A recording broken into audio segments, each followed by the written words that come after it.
Hello दोस्तों, आपका स्वागत है हमारे चैनल पर। मेरा नाम है ध्रुव और आप देख रहे हैं द लर्नर्स कम्युनिटी। आज की वीडियो में हम बात करेंगे 6th सेमेस्टर के पॉलिटिकल साइंस सब्जेक्ट के बारे में, जो कि आता है आपका स्किल एनहेंसमेंट कोर्स के अंतर्गत। बुक का नाम है संघर्ष और शांति निर्माण, कॉन्फ्लिक्ट एंड पीस बिल्डिंग, ये आपकी बुक का नाम है। आज की वीडियो में हम बात करेंगे यूनिट 4 के बारे में। मुझे पता है कि यूनिट 3 का जो तीसरा पार्ट या फिर हम कहें सी पार्ट अभी हमारे चैनल पर अपलोडेड नहीं है, क्योंकि उस पार्ट में कुछ पॉइंट्स जो हैं, मतलब आप कहें कि ज्यादातर पॉइंट्स जो है वो कम एग्जाम में आने वाले हैं, तो हम उस पार्ट को थोड़े मतलब आप कह सकते हैं कि यूनिट 4 के बाद उसे कवर अप करेंगे। ठीक है, आज की वीडियो में हम देखेंगे यूनिट 4 का ए पार्ट, जिस यूनिट 4 का नाम है संघर्ष, प्रतिक्रियाएं, कौशल और तकनीक। और ए पार्ट जो है यूनिट 4 का, उसका नाम है वार्ता, बातचीत, विश्वसनीय। ठीक है, ये कंप्लीट का चैप्टर वार्ता मतलब बातचीत के ऊपर बेस करता है। इसमें आपको बातचीत के बारे में जितनी भी सारी चीजें हैं, वार्ताएं हो गई, नेगोशिएशन हो गई, इन सब के बारे में इस चैप्टर में हम कवर अप करेंगे। तो चलिए वीडियो को शुरू करते हैं। और अगर अभी तक आपने हमारा चैनल सब्सक्राइब नहीं किया तो प्लीज चैनल को सब्सक्राइब करो, वीडियो पूरा देखें, काफी ज्यादा इंपॉर्टेंट वीडियो है आपके लिए। जितने भी नोट्स हैं वो सारे के सारे नोट्स आपकी बुक को पढ़कर साथ में इंटरनेट की हेल्प लेके बनाए गए हैं। ठीक है, बात करें चैप्टर के जो इंपॉर्टेंट आप कहें कि पहला टॉपिक बनता है पूरे चैप्टर को जो कवर अप करता है वो है वार्ता। ठीक है, प्रमुख अवधारणा। वार्ता एक महत्वपूर्ण और बहुआयामी प्रक्रिया है जिसका उपयोग व्यक्तिगत, सामाजिक, अंतर्राष्ट्रीय स्तर को के संघर्षों को हल करने के लिए किया जाता है। वार्ता क्या है? मतलब बातचीत करना। ठीक है, आपको मेनली पता ही होगा कि अगर कहीं भी संघर्ष हो रहा है तो हम संघर्ष को कई तरीकों से सॉल्व कर सकते हैं, पर उसमें से एक इंपॉर्टेंट तरीका यह है कि दोनों पक्ष या फिर जितने भी पक्ष हैं बैठ के बातचीत करें और जो भी एक आप कहें कि सॉल्यूशन है उसे ढूंढें। ठीक है, हिंसा करे बिना बैठकर बातचीत करके जो संघर्ष है उसको सॉर्ट आउट किया जा सके, ये एक इंपॉर्टेंट चीज है। तो ये जो बातचीत होती है इसको हम वार्ता के अंतर्गत करते हैं। ठीक है, तो अंतर्राष्ट्रीय स्तर पर सामाजिक या व्यक्तिगत जो संघर्ष है उन्हें हल करने के लिए वार्ता का प्रयोग किया जाता है। ये प्रक्रिया उन स्थितियों में विशेष रूप से महत्वपूर्ण होती है जहां विभिन्न पक्षों के बीच मतभेद या विवाद होते हैं। ठीक है, ये जो स्थिति है, वार्ता करने की जो स्थिति है, ये उन पक्षों में या फिर हम कहें उस समय उन स्थितियों में ज्यादा महत्वपूर्ण होती है जहां पर जो अलग अलग पक्ष है या विभिन्न पक्ष है उनके बीच में मतभेद देखने को मिले या फिर उनके बीच में विवाद देखने को मिले। वार्ता के माध्यम से ये पक्ष एक साथ आते हैं, अपने मतभेदों पर चर्चा करते हैं और एक साझा समाधान की ओर बढ़ते हैं। ठीक है, तो इसमें क्या होता है कि जब सारे के सारे जो ग्रुप्स हैं वो एक साथ बैठेंगे, ग्रुप के लीडर जो है एक साथ बैठेंगे और उसके बाद वो एक समाधान को ढूंढेंगे कि वो जो संघर्ष कर रहे हैं सबके सब मिलके, उसका एक आप कह सकते हैं कि एक कॉमन समाधान मिल ही जाता है। ठीक है, क्योंकि उस समाधान में जितने भी पक्ष हैं उन सबकी बातों को सही प्रकार से रखा जाता है और एक समाधान को ढूंढ के आगे बढ़ा जाता है। वार्ता का परिचय। वार्ता की प्रक्रिया मानव समाज की एक अभिन्न हिस्सा है। यह प्रक्रिया परिवार, समाज और अंतर्राष्ट्रीय स्तर पर आवश्यक होती है। ठीक है, ये जो प्रक्रिया है ये आप कहें पारिवारिक में भी, परिवार में अगर विवाद है तो, समाज में अगर विवाद है तो, और अंतर्राष्ट्रीय स्तर पर अगर कोई विवाद है तो वार्ता की जो प्रक्रिया है वो आवश्यक होती है। वार्ता का मुख्य उद्देश्य सभी पक्षों की आवश्यकताओं और मांगों को समझना और उनका समाधान निकालना है। वार्ता का मुख्य उद्देश्य क्या बताया गया है कि जितने भी पक्ष है ना, उन सबकी आवश्यकता है, उनकी क्या आवश्यकता है, उनकी क्या नीड है, उनकी क्या मांगे हैं, वो क्या मांग रहे हैं, क्यों संघर्ष कर रहे हैं, ये सब समझना और उनका समाधान निकालना वार्ता के मुख्य उद्देश्य है। यह प्रक्रिया संवाद और समझौते पर आधारित होती है जिससे सभी पक्ष एक स्थायी समाधान की ओर बढ़ते हैं। ठीक है, ये जो वार्ता की प्रक्रिया है ये संवाद मतलब बैठ के बातचीत करना और एक आप कहें कि इसी के अंतर्गत समझौता भी होता है। ठीक है, जितने भी पक्ष हैं अगर वो किसी संघर्ष कर रहे हैं किसी चीज को लेके, तो एक स्थान पे आगे वो लोग संघर्ष को रोक के समाधान भी ढूंढेंगे और समझौता भी कर लेंगे। वार्ता की प्रमुख अवधारणाओं की बात करें वार्ता के बारे में, संवाद की आवश्यकता। जब कभी दो या दो से अधिक पक्षों के बीच मतभेद उत्पन्न होता है तो संवाद के माध्यम से उन्हें सुलझाने की आवश्यकता होती है। ठीक है, संवाद करके मतलब बैठ के बातचीत करके जो मतभेद है उसको सुलझाया जा सकता है। सबसे आसान तरीका और सबसे बेहतर तरीका यही है। उदाहरण के लिए अगर दो देशों के बीच सीमा विवाद है तो वार्ता के माध्यम से यह समाधान किया जा सकता है। विभिन्न दृष्टिकोण की समझ। अभी हमने बात करी संवाद की आवश्यकता। संवाद की आवश्यकता क्यों है? क्योंकि बैठ के अगर हम दो देशों का उदाहरण लें तो दो देश बैठ के अपना संवाद करके जो उनका भूमि को या फिर सीमा का जो विवाद है उसको खत्म कर सकते हैं। विभिन्न दृष्टिकोण की समझ। वार्ता में शामिल पक्षों के दृष्टिकोण और राय में अंतर हो सकते हैं। ठीक है, वार्ता में जो आप कहें कि अलग अलग पक्ष शामिल होते हैं, सबके अपने अपने व्यूज होते हैं। ऐसा नहीं है कि मैं कहता हूं कि मेरा जैसा जो जिस पक्ष को मैं मानता हूं वही पक्ष सामने वाला भी मानता होगा, उसके अपने व्यूज होंगे। ठीक है, उसके अपने पसंद होंगी।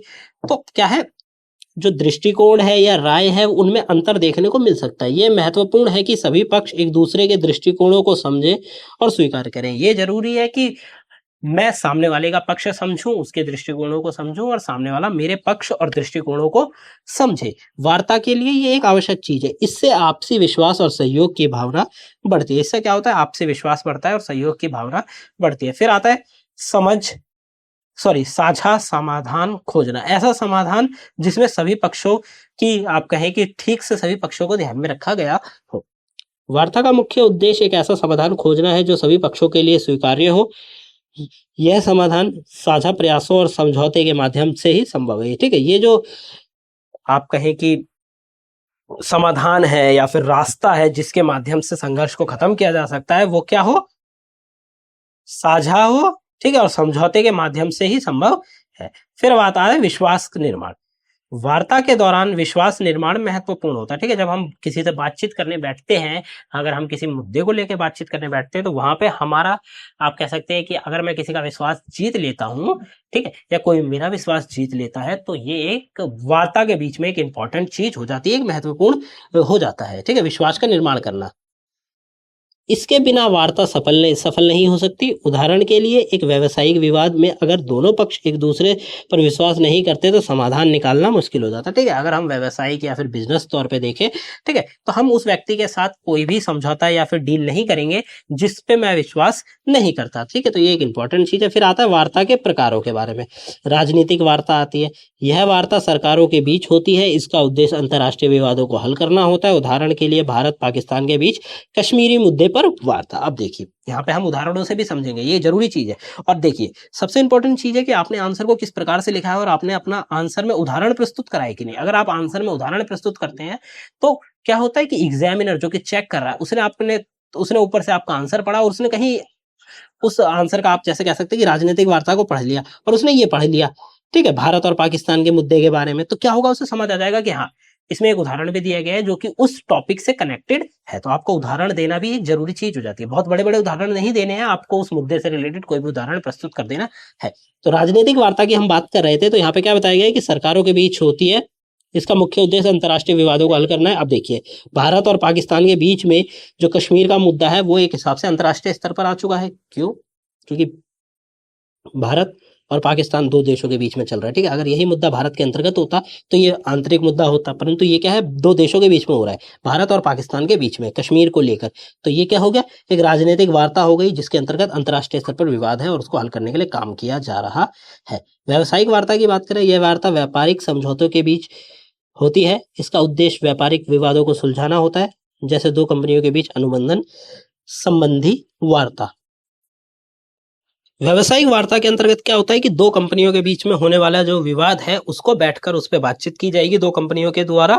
ठीक है, दोनों कंपनियों के पक्ष आएंगे, उस पर बैठ के बातचीत करेंगे और एक साझा समाधान ढूंढेंगे। अब इसका उदाहरण आप इस प्रकार से लिख सकते हैं कि कोई भी दो कंपनियों का आपने उदाहरण ले लिया, जैसे ई कॉमर्स के सेक्टर में देखें तो अमेजोन, फ्लिपकार्ट हो गई। ठीक है, कार बनाने के सेक्टर में भी आप कोई भी दो कंपनी का उदाहरण ले सकते हैं। आप डेली लाइफ में भी देखते भी होंगे कि किसी कंपनी ने किसी अन्य कंपनी पे क्या लगाया, एक आरोप लगाया कि इस कंपनी ने हमारा ये प्रोडक्ट हो गया, ये लोगो हो गया, इसको चोरी किया है। ठीक है, ये ट्रेडमार्क दूसरी कंपनी के पास है। इस प्रकार के आपने विवाद देखे होंगे। तो इस विवाद को किस प्रकार सॉल्व किया जाता है कि दोनों कंपनियों के पक्ष आके बैठते हैं।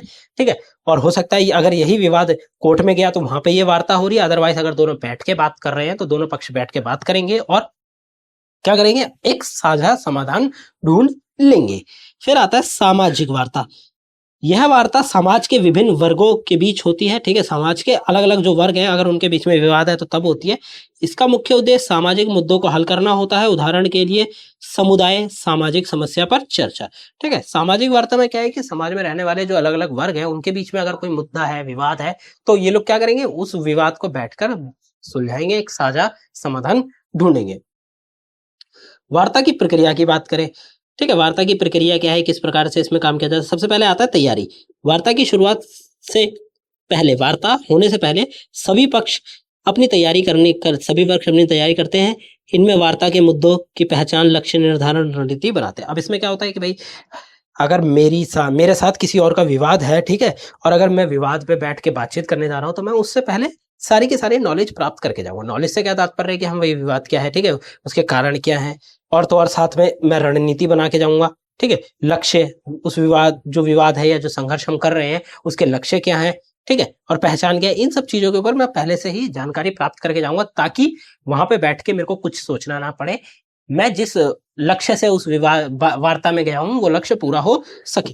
फिर आता है प्रारंभिक संवाद, ठीक है, तैयारी के बाद जो दूसरा पॉइंट आता है या फिर उसकी प्रक्रिया का जो दूसरा पॉइंट है वार्ता का, वो है प्रारंभिक संवाद।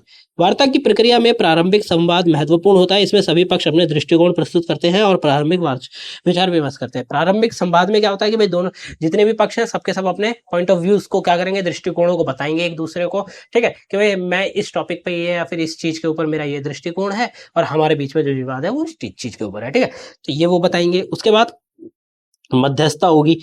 कई बार वार्ता में मध्यस्थता की भूमिका महत्वपूर्ण होती है। मध्यस्थता सभी पक्षों के बीच संवाद सुगम बनाती है, समाधान की दिशा की तरफ मार्गदर्शन करती है। मध्यस्थता क्या होती है, एक प्रकार से आप ये कह सकते हैं कि मीडिएटर या फिर मीडिएशन का एक काम होता है या प्रोसेस होती है, जिसके अंतर्गत भाई अगर दो पक्षों के बीच में विवाद है तो कोई व्यक्ति उनके बीच में मध्यस्थता करा देगा, ठीक है।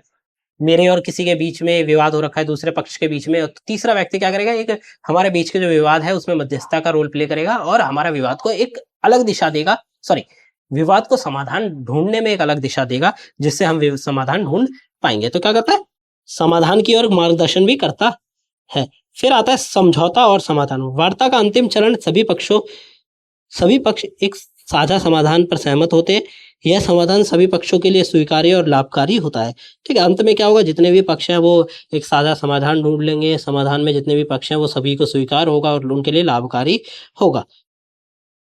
समझौते का क्रियान्वयन। अब देखिए, ज्यादातर ऐसा होता है कि जो विवाद हो रहा है वो समझौते पे आके खत्म हो, ठीक है, दोनों पक्षों ने किसी एक चीज को लेकर समझौता कर लिया और वो विवाद समाप्त हो गया। तो समझौता क्या है, एक इंपॉर्टेंट चीज है विवाद के अंतर्गत या संघर्ष के अंतर्गत।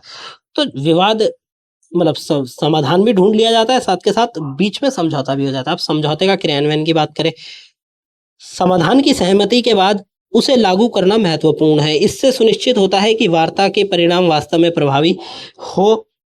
प्रभावी हो और विवाद समाप्त हो, ठीक है। तो अब क्या हुआ, जब वही विवाद समाधान ढूंढ लिया गया, समझौता हो गया, तो अब समझौते के ऊपर क्रियान्वयन किया जाएगा, इसलिए ताकि जो विवाद है वो समाप्त हो सके और शांति स्थापित की जा सके। इस प्रकार से आपको वहां पे पॉइंट बना के लिखने। अगर वार्ता से रिलेटेड आपसे कोई भी क्वेश्चन पूछा जाता है तो आप वार्ता के बारे में, उसके प्रोसेस के बारे में बता सकते हैं, ठीक है। वार्ता के प्रकार बता सकते हैं, जो कि हमने ऊपर बात करी, सामाजिक वार्ता हो गई, ठीक है, व्यावसायिक वार्ता हो गई या राजनीतिक वार्ता हो गई। फिर बात करें वार्ता के लाभ क्या है। वार्ता के कई लाभ हैं। पहले संघर्ष और समाधान उसका सबसे पहला लाभ है।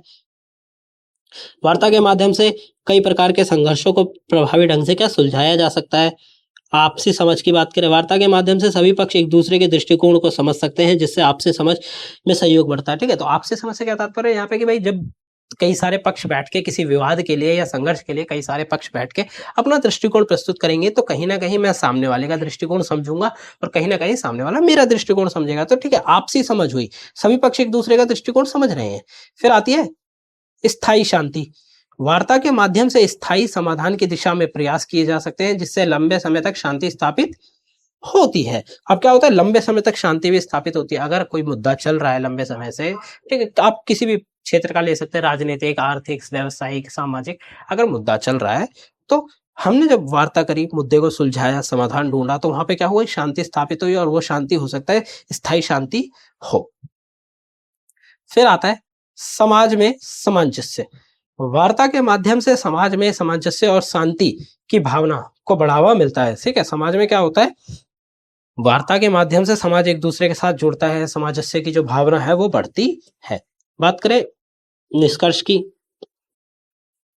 अब देखिए निष्कर्ष में हम, अगर आपके पास वार्ता का कोई क्वेश्चन आता है तो आपको निष्कर्ष में पूरी की पूरे वार्ता के बारे में जितना भी आपने ऊपर लिखा है 6 से 7 लाइन में, उसको कंप्लीटली एक्सप्लेन कर देना। आप देखिए यहाँ पे हमने किस तरह लिखा है, वार्ता एक महत्वपूर्ण और प्रभावी प्रक्रिया है, विभिन्न स्तरों पर संघर्ष और विवाद को सुलझाने में सहायक होती है। ठीक है, अलग अलग स्तरों पर वार्ता संघर्ष और समाधान, संघर्ष को सुलझाने में और विवाद को सुलझाने में सहायक होती है। यह प्रक्रिया संवाद, समझौते, सहयोग पर आधारित है। ठीक है, इस प्रक्रिया में 3 चीजें होती है, पहले संवाद होगा, संवाद के बाद समझौते भी होंगे और एक दूसरे का सहयोग करके ये जो विवाद है उसको सुलझाया जा सकता है, जिससे सभी पक्ष एक स्थायी समाधान की दिशा में आगे बढ़ते हैं। वार्ता के माध्यम से न केवल विवाद को सुलझाया जा सकता है बल्कि समाज में शांति और सामंजस्य की स्थापित की जा सकती है। उदाहरण के रूप में भारत और पाकिस्तान के बीच में जो कश्मीर के मुद्दे हैं, कई बार इस पे वार्ता भी हुई है, जिससे दोनों देशों के बीच शांति और समझ की भावना को बढ़ावा मिला है। देखिए जैसे कि आप उदाहरण में बता सकते हैं, भारत और कश्मीर का जो मुद्दा है वो एक इम्पॉर्टेंट मुद्दा भी है भारत में, और भारत और पाकिस्तान दोनों देशों के लिए जो कश्मीर का मुद्दा है, दोनों देशों के बीच में जो कश्मीर का मुद्दा है, ये एक इम्पॉर्टेंट मुद्दा है, तो आप इसके बारे में बता सकते हैं। ठीक है, ये आपका कह सकते कि बेसिक मुद्दा है। तो यहाँ पे क्या है, इस मुद्दे पर वार्ता भी हुई है। ठीक है, इस मुद्दे पर दोनों देशों ने मिलकर वार्ता करी है, और क्या हुआ कि भाई एक पर्टिकुलर आप समाधान ढूंढा। इस तरह व्यावसायिक विवादों में भी वार्ता के माध्यम से समाधान निकाले जा सकते हैं। व्यावसायिक समझदारी से क्या होता है, जो रिश्ते हैं, संबंध है, वो मजबूत होते हैं। वार्ता के 4 सिद्धांतों की बात करें, वार्ता एक जटिल प्रक्रिया है। ठीक है, जिसमें 2 या 2 से अधिक पक्ष विवाद या मुद्दे का समाधान निकालने के लिए बातचीत करते हैं। सफल वार्ता के लिए 4 महत्वपूर्ण सिद्धांत बताए गए हैं, जो वार्ताकारों को समझौते तक पहुंचाने में मदद करते हैं। देखिए अब यहाँ पे 4 सिद्धांत बताएंगे, उन 4 सिद्धांतों को देखते हैं। सबसे पहला सिद्धांत है लोग और मुद्दों को अलग करना। ठीक है, इस सिद्धांत का मुख्य उद्देश्य है कि वार्ता के दौरान व्यक्तिगत भावनाओं और मुद्दों को अलग अलग रखना। ठीक है, देखिए व्यक्तिगत भावनाएं कौन सी होती है कि भाई मेरे अंदर की कुछ भावनाएं हैं उस मुद्दे को लेकर, परंतु जब मैं वार्ता करने जाऊंगा तो वहां पे मैं ऑफिशियली, आप कह सकते हैं कि अगर सामने वाला पक्ष भी बैठा है तो वहां पे मैं अपनी भावनाओं को लेके कोई भी चीज नहीं कहूंगा। मैं वहां पे ऑफिशियली जो बात जेन्युइन है, जो बात जरूरी है, मैं उन चीजों को ध्यान में रखूंगा। तो यहाँ क्या बताया गया है कि वार्ता के दौरान व्यक्तिगत भावनाओं और मुद्दों को अलग अलग रखा जाए। इसका मतलब है कि वार्ताकार को व्यक्तिगत हमलों से बचना चाहिए और वार्ता को केवल मुद्दों पर केंद्रित रखना चाहिए। ठीक है, व्यक्तिगत मुद्दे, अगर मेरी सामने वाले के साथ कोई पर्सनल दुश्मनी भी है या पर्सनल लड़ाई भी है, तो मैं उन चीजों को बीच में नहीं लाऊंगा वार्ता के दौरान। मैं जो मुद्दा है उस मुद्दे पर केंद्रित रहूंगा, ताकि एक समाधान ढूंढा जा सके, जो कि समाधान साझा भी हो और सही समाधान हो। उदाहरण के लिए यदि 2 देशों के बीच में व्यापारिक विवाद है तो उन्हें एक दूसरे के राजनीतिक दृष्टिकोण या इतिहास पर टिप्पणी करने के बजाय व्यापारिक नीतियों और समस्याओं पर ध्यान केंद्रित करना चाहिए। देखिए कितना अच्छा उदाहरण बताया गया है। यदि हम उदाहरण के तौर पे देखते हैं कि यदि 2 देशों के बीच में, हम भारत और पाकिस्तान का उदाहरण लेते हैं कि भारत और पाकिस्तान के बीच में अगर व्यापारिक विवाद है, ठीक है, हम किसी चीज को लेकर व्यापारिक विवाद कर रहे हैं, तो वहां पे अगर हम वार्ता करने जा रहे हैं व्यापारिक विवाद पे, तो वहां पे हमें किन चीजों पे ध्यान नहीं देना है। ठीक है, राजनीतिक दृष्टिकोण, चाहे भारत की स्थिति उस समय कैसी भी हो, चाहे पाकिस्तान की राजनीतिक व्यवस्था कैसी भी हो, उस चीज पे, दृष्टिकोण पे ध्यान नहीं देना। ठीक है, और ना ही हमें अपने इतिहास पे ध्यान देना है। हमें उस समय जो व्यापारिक नीतियां हैं और जो समस्या है उन पर ही ध्यान केंद्रित करना है। ठीक है, हमें फिजूल की बातों या फिर हम कहें कि हमारे जो सेक्टर को छोड़ के चीजें हैं उन पर ध्यान नहीं देना। ठीक है, ना ही हमें भारत और पाकिस्तान के इतिहास पे ध्यान देना है, ना ही भारत और पाकिस्तान की जो राजनीतिक व्यवस्था है उस पर। व्यापारिक मुद्दा है तो भारत और पाकिस्तान के जो व्यापारिक मुद्दे हैं उन पर बात करनी चाहिए। ठीक है, दूसरा इसमें बताया गया है हित पर ध्यान केंद्रित करना। दूसरा सिद्धांत है कि वार्ता के दौरान पक्षों को अपनी स्थिति के बजाय अपने हितों पर ध्यान केंद्रित करना चाहिए। स्थिति यानी कि वो चाहते हैं, जबकि हित का मतलब है कि वो ऐसा क्यों चाहते हैं। उदाहरण के लिए एक कर्मचारी उच्च वेतन की मांग कर सकता है, लेकिन उसका असली हित हो सकता है कि वह अपने परिवार के लिए बेहतर जीवन स्थिति सुनिश्चित करना चाहता हो। तब वार्ताकार अपने हितों पर ध्यान केंद्रित करते हैं और वे अधिक रचनात्मक और सही संतोषजनक समाधान ढूंढ सकते हैं। ठीक है, हितों पर ध्यान केंद्रित चाहिए, भाई मेरा हित किस चीज में, इस चीज पे ध्यान देना चाहिए। देखिए यहाँ पे एक अच्छा उदाहरण दिया गया है। वो उदाहरण बताता है कि अगर कोई कर्मचारी काम कर रहा है किसी कंपनी में और उच्च वेतन की मांग करता है, ठीक है, तो उच्च वेतन की मांग करता है और उसके लिए वो उस चीज के लिए संघर्ष करता है, तो उसके लिए क्या है यहाँ पे बताया गया है कि उसकी असल हित क्या है। ठीक है, वो उच्च वेतन की मांग कर तो रहा है, ये उसकी स्थिति है, लेकिन उसका असल हित क्या है, क्योंकि वो चाहता है कि उसका परिवार जो है वो अच्छा जीवन व्यतीत करे, तो अच्छा जीवन व्यतीत करे ये उसका असली हित है। तो इस चीज को क्या है, हित को ध्यान में रखना या केंद्रित करना एक जरूरी है कि जो वो कर रहा है वो क्यों कर रहा है। अगर कोई व्यक्ति विवाद कर रहा है या कोई पक्ष कहें कि विवाद कर रहा है, संघर्ष कर रहा है, तो वो क्यों कर रहा है, उसका असल हित क्या है, इस चीज को ध्यान में रखना जरूरी है। फिर आता है विकल्प उत्पन्न करना। तीसरा सिद्धांत है वार्ता तीसरा सिद्धांत है कि वार्ता के दौरान पक्षों को कई विकल्प उत्पन्न करने का प्रयास करना चाहिए। ठीक है, अलग अलग विकल्प जो ऑप्शंस है उनको उत्पन्न करने का कार्य करना चाहिए। इसका मतलब है कि संभावित समाधान के लिए विभिन्न विकल्पों पर विचार करें और एकल समाधान पर अड़े ना रहें। ठीक है, ऐसा ना हो कि केवल एक समाधान पे अड़े रहें, परंतु अलग अलग समाधानों को ढूंढे। ठीक है, अलग अलग समाधान ढूंढेंगे तो इससे क्या होगा कि इससे हम समाधान ढूंढते रहेंगे, विकल्प ढूंढते रहेंगे, तो एक ऐसा समाधान, हमें सही समाधान मिल पाएगा जिसमें सभी पक्षों की आप कहें कि राय होगी, सभी पक्ष मानेंगे, सभी पक्षों का दृष्टिकोण उसमें सम्मिलित होगा। ठीक है, तो क्या करना है, अलग अलग जो विचार हैं या विकल्प है उन्हें ढूंढते रहना चाहिए, एकल या फिर एक समाधान पे अड़े ना रहे। उदाहरण के लिए यहाँ पे बताया गया है कि यदि दो कंपनियों एक व्यापारिक अनुबंध पर सहमति नहीं हो पा रही, तो उन्हें अनुबंध की शर्तों को पुनः तैयार करने या वैकल्पिक अनुबंधों पर विचार करने का प्रयास करना चाहिए। ठीक है, अगर दो कंपनियां किसी एक चीज को लेकर सहमत नहीं है, तो या फिर हम कहें किसी डील को लेकर सहमत नहीं है, तो उन्हें क्या करना चाहिए, शर्तों को दोबारा तैयार करना चाहिए। जो शर्तें हैं, टर्म एंड कंडीशंस है, उनको दोबारा तैयार करना चाहिए, जिससे क्या होगा कि एक समय आएगा कि एक ऐसी टर्म एंड कंडीशंस लिखी जाएंगी जो कि दोनों पक्षों को माननीय होगी। विकल्प उत्पन्न करने से दोनों पक्षों को एक संतुलित और लाभकारी समाधान तक पहुंचने में क्या मिलती है, मदद मिलती है। फिर आता है वास्तुनिष्ठ मानदंडों का उपयोग। चौथा सिद्धांत है कि वार्ता में वास्तुनिष्ठ मानदंडों का उपयोग किया जाए। इसका मतलब है कि किसी भी विवाद या निर्णय के लिए वास्तुनिष्ठ और मान्यता प्राप्त मानदंडों का उपयोग किया जाए। मानदंड मतलब आप कहें कि पैरामीटर्स, आप इस प्रकार से कह सकते हैं कि पैरामीटर्स को मान्यता प्राप्त हो।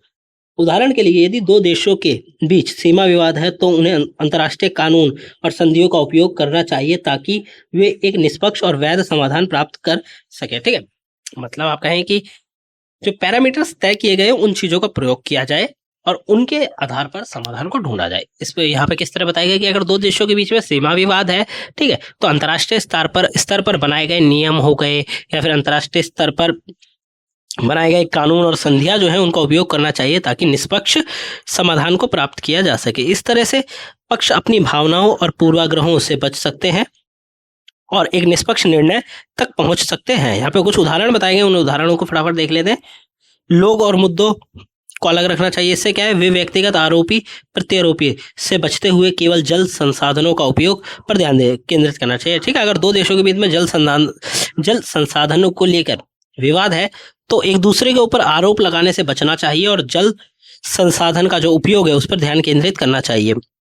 हित पर ध्यान केंद्रित करना चाहिए। दोनों देश अपनी स्थिति जल का, देखिए ये जो कंप्लीट उदाहरण है ये दो देशों के बीच में जल संसाधन के उपयोग को लेकर है। ठीक है, तो हित का अगर हम बात करें तो दोनों देश अपनी स्थिति मतलब जल का अधिक उपयोग के बजाय अपने हित, कृषि, जनसंख्या और जल की आवश्यकता पर ध्यान देना चाहिए। ठीक है, दोनों देशों को इस चीज पे ध्यान नहीं देना चाहिए कि हम कितना जल उपयोग कर सकते हैं, ठीक है, मतलब खपत कर सकते हैं, नहीं, इस चीज पे ध्यान देना चाहिए कि हमारे जल की आप कहें कि आवश्यकता कहाँ का है, कृषि क्षेत्र में है, आम जनता के दैनिक जीवन में है। ठीक है, अगर आपके पास कोई बहुत बड़ी रिफाइनरीज, फैक्ट्रीज है तो वहां पे जल की आवश्यकता है, तो इन चीजों पे ध्यान देना चाहिए, ना कि इस चीज पे कि आप कितना ज्यादा जल खपत कर सकते हैं। ठीक है, सामने वाले से।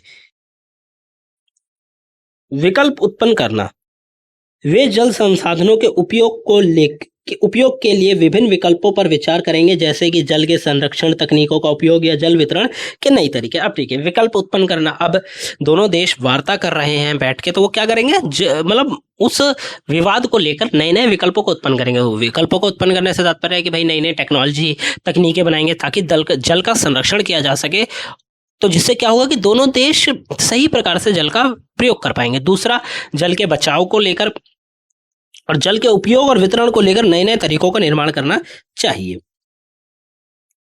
वास्तुनिष्ठ मानदंडों का प्रयोग, वे अंतर्राष्ट्रीय जल संधियां वैज्ञानिक डेटा का उपयोग करेंगे ताकि निष्पक्ष और स्वीकार्य समाधान को प्राप्त किया जा सके। ठीक है, अंतर्राष्ट्रीय स्तर पर जो चीजें उपलब्ध की गई हैं उन चीजों का प्रयोग करके क्या किया जा सके, एक प्रकार से समाधान को ढूंढा जा सके।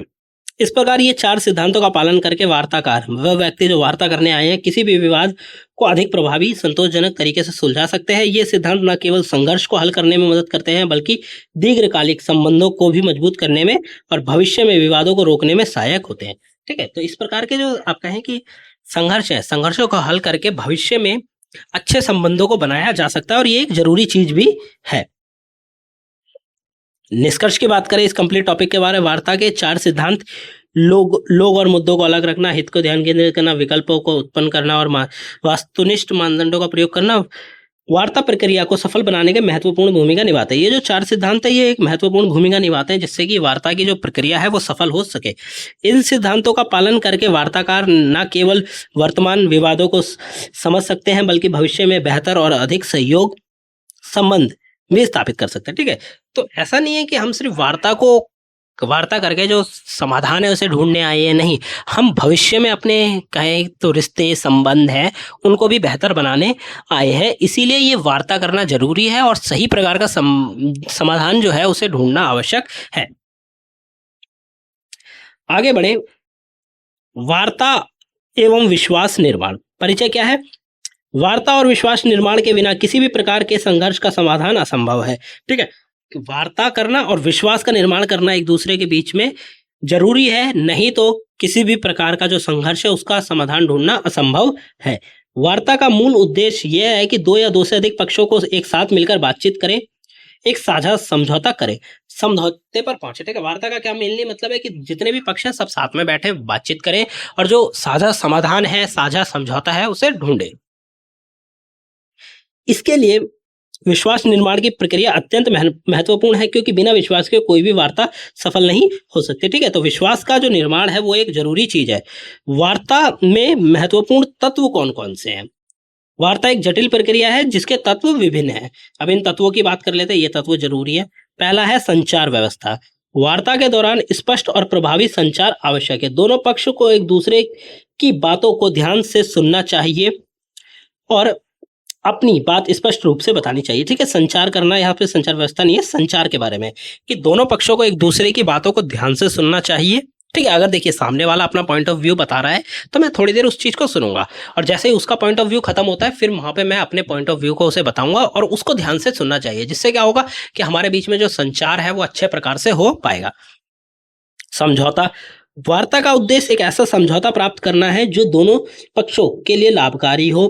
इसमें प्रत्येक पक्ष कुछ रियायतें देनी पड़ती हैं। ठीक है, क्या है? समझौता, एक ऐसा समझौता ढूंढना जो कि दोनों पक्षों के लिए लाभकारी हो, तो ये एक जरूरी चीज है वार्ता का। और दूसरा ये है कि दोनों पक्षों को कुछ ना कुछ रियायतें देनी होंगी। ठीक है, अब ऐसा नहीं है कि आपकी जितने टर्म एंड कंडीशन है, ठीक है, अगर सपोज करिए मेरी और किसी के साथ विवाद हो रखा है और मैं चाहता हूं कि मेरी सारी टर्म एंड कंडीशंस पूरी हो, तो ये कठिन चीज है। ठीक है, तो इस चीज को ध्यान में रखना है कि कुछ रियायतें देनी होंगी। फिर आता है धैर्य।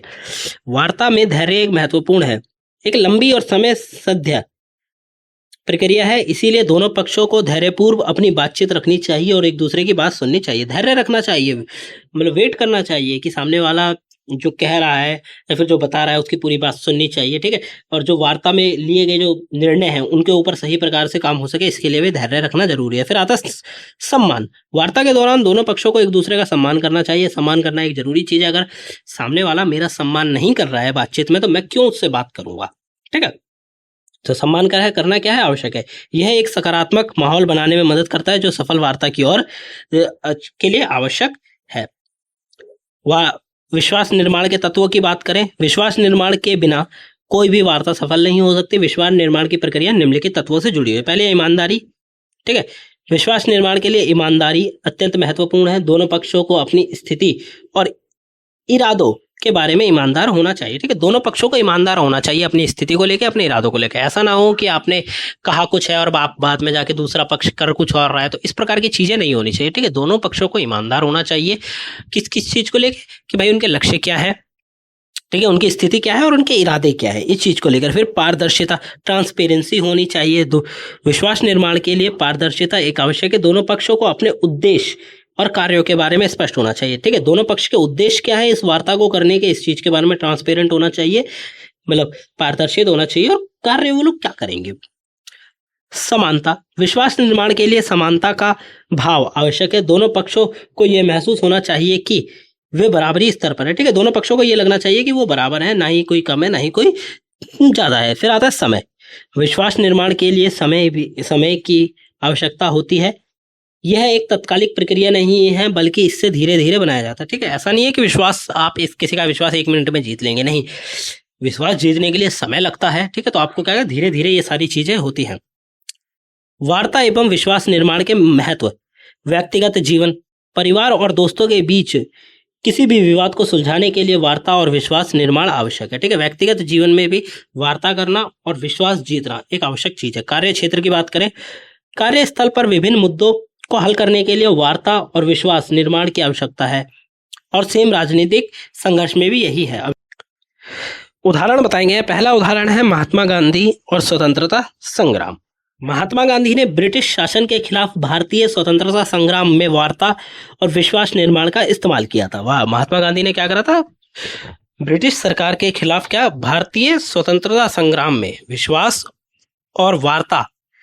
निर्माण और वार्ता का इस्तेमाल किया था। उन्होंने अहिंसा और सत्याग्रह के माध्यम से ब्रिटिश सरकार के साथ बातचीत की और भारतीय जनता का विश्वास जीता। दूसरा, दक्षिण अफ्रीका में नेल्सन मंडेला ने दक्षिण अफ्रीका में रंगभेद नीति के खिलाफ संघर्ष किया और वार्ता और विश्वास निर्माण के माध्यम से एक नई लोकतांत्रिक व्यवस्था स्थापित की। तो ये 2 उदाहरण आप बता सकते हैं। ठीक है, विश्वास निर्माण और वार्ता के बारे में। अब बात करें निष्कर्ष की इसके कंप्लीट टॉपिक के बारे में, तो वार्ता और विश्वास निर्माण किसी भी संघर्ष समाधान की प्रक्रिया के महत्वपूर्ण घटक है। यह प्रक्रिया न केवल विवाद को सुलझाने में मदद करती है, बल्कि स्थायी और सकारात्मक संबंधों को बनाने के लिए भी सहायक होती है। दोनों पक्षों के विश्वास के साथ पारदर्शिता के साथ आगे बढ़ना चाहिए ताकि स्थायी समाधान को प्राप्त किया जा सके। यहाँ था आपका कंप्लीट चैप्टर हो चुका है। ठीक है, यूनिट 4 का ए पार्ट हमने कंप्लीट करा दिया है। ठीक है, जिसमें हमने वार्ता के बारे में जितने भी पॉइंट बनते हैं हमने वो सारे के सारे पॉइंट आपको इस वीडियो में डिस्कस करे हैं। आपको अगर एक बार में समझ नहीं आया, प्लीज़ वीडियो को दूसरी बार जरूर देखें। कोई और पॉइंट समझ में नहीं आता है तो आप कमेंट करिए, हम उस पॉइंट को आपको कमेंट बॉक्स में अच्छे से समझा देंगे। साथ के साथ आप हमारा टेलीग्राम ग्रुप को ज्वाइन करिए, जहाँ पे आपको वीडियोज़ के लिंक हो गए, नोट्स के लिंक हो गए, नोट्स की अपडेट हो गई, सबके सब वहीं देखने को मिलेंगी। इंस्टाग्राम पर आप हमसे डायरेक्टली जुड़ सकते हैं, आपका कोई भी डाउट हो आप वहाँ पर हमसे पूछ सकते हैं। यूट्यूब को सब्सक्राइब करके जाइए। ठीक है, वीडियोस बहुत ज़्यादा इंपॉर्टेंट वीडियोस, एग्जामिनेशन से रिलेटेड वीडियोस जल्दी हमारे चैनल पर आएंगी। ठीक है, अभी हम चैप्टर एक्सप्लेनेशन करा रहे हैं, कुछ समय में ही हम एग्जाम से पहले इस बुक का कंप्लीट जो क्वेश्चन पेपर है और उसके आंसर है उसको भी एक्सप्लेन करेंगे। ठीक है, अगर आपको इस सब्जेक्ट के नोट्स चाहिए तो नोट्स आज या कल में इस सब्जेक्ट के कंप्लीट नोट्स हमारी website the learners community DUSL पे जो है वहाँ पे अपलोड कर दिए जाएंगे। ठीक है, तो आप जाके चेकआउट कर सकते हैं। जो लिंक है वो आपको डिस्क्रिप्शन बॉक्स में देखने को मिल जाएगा। और सबसे इंपॉर्टेंट चीज़, अगर अभी तक आपने हमारा app the learners community DUSL download नहीं करा है तो आप बहुत कुछ मिस कर रहे हैं अपनी एग्जामिनेशन के लिए, अपनी स्टडीज़ के लिए। तो एक बार इस ऐप को जरूर डाउनलोड करिए। ऐप में आपको हर चीज़ देखने को मिलेगी, नोट्स देखने को मिलेंगे, SQL के अपडेट्स देखने को मिलेंगे, एग्जामिनेशन क्वेश्चन पेपर देखने को मिलेंगे। ठीक है, प्रीवियस ईयर के 1 से 2 साल के क्वेश्चन पेपर, जिससे आप समझ पाएंगे कि किस प्रकार के क्वेश्चन आपसे पूछे जा सकते हैं, ये आपको देखने को मिलेंगे। सिलेबस आपको यहीं देखने को मिलेगा। स्टूडेंट पोर्टल पे स्टूडेंट से रिलेटेड, एग्जामिनेशन से रिलेटेड सारे अपडेट्स आपको स्टूडेंट पोर्टल के ऑप्शन में देखने को मिल जाएंगे। साथ में आप स्टडी नोट्स जो है बाय करने के पेड नोट्स हैं वो भी आपको यहाँ देखने को मिलेंगे, और फ्री में जितने भी नोट्स हैं हमारे एप्लीकेशन पे अवेलेबल हैं। ठीक है, फ्री में जितने भी नोट्स अभी तक हमने पढ़ाए हैं यूट्यूब चैनल पे, सारे के सारे हमारे application the learners community DUSL पे अवेलेबल है। तो आप जाइए, इस ऐप को एक बार डाउनलोड करिए। अगर आपको पसंद नहीं आता आप रिव्यू दीजिए और इंस्टॉल कर दीजिए। ठीक है, इससे हमें पता चलेगा कि हमारे ऐप में क्या गलती है, हम उसको और ज़्यादा रिपेयर करेंगे। मिलते हैं अगली वीडियो में। Thanks for visiting on my channel guys.